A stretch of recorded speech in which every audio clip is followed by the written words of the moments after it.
আসসালামু আলাইকুম। এই প্র্যাকটিক্যালটা রিভার্স ফরওয়ার্ড।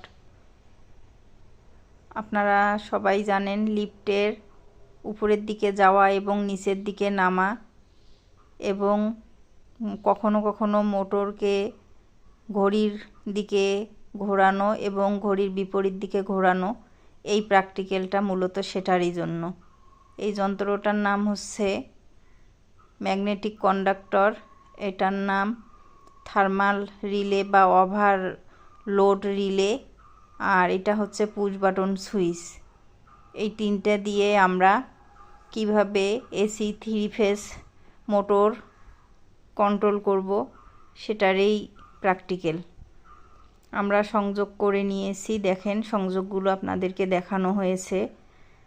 সংযোগগুলো দেখানোর পর কিভাবে আমরা মোটর কন্ট্রোল করতে পারতেছি।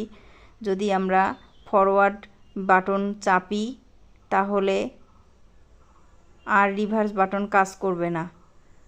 ফরওয়ার্ড চাপার পর অবশ্যই আমাদেরকে স্টপ বাটন ক্লিক করতে হবে, তারপর রিভার্স বাটন ক্লিক করতে হবে। রিভার্স বাটন চাপলে আর ফরওয়ার্ড বাটন কাজ করবে না। অবশ্যই স্টপ করে মোটর থামায় তারপর ফরওয়ার্ড বাটনে ক্লিক করতে হবে। ভিডিওটি ভালো লাগলে লাইক, কমেন্ট, শেয়ার করবেন। প্র্যাকটিক্যালটি করে আমার খুব ভালো লেগেছে। কাজটি করতে পেরে আমি খুব আনন্দিত।